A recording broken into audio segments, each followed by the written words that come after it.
কাজ কি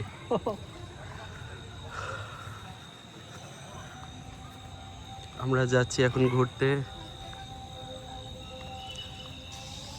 তাহলে তাহলে কালকে তারপরে হৃদয়ের আইছিল, তারপর বেড়া দিছিল নাকি? না, হৃদয় বাজারেই ছিল।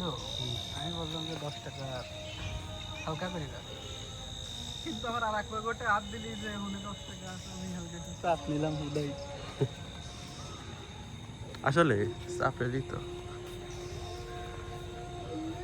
আমরা যাচ্ছি এখন পদ্মা নদীতে। 5:30টায় আজান দেয়। সন্ধ্যে 5:30টায় হয়।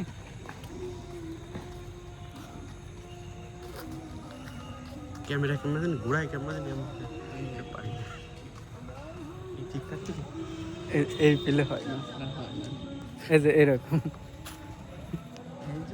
এই যে লম্বা, এটাই বেশি সুবিধা। ইহা যায় না, উল্টে যায় না। টিকটক সাইজে বেশি সুবিধা পায়। আম্মা হ্যাঁ, এটা কি ঠিক আছে? ঠিক থাকবে না? ই ঠিক থাকবে না? আর যদি ঘুরিয়েও যায়, জুম হয় রে। আর যদি ঘুরিয়েও যায়, ওই ঘোরা ঘুরতে একটা কাট দিয়ে উল্টো করে দিবি, সোজা গেল।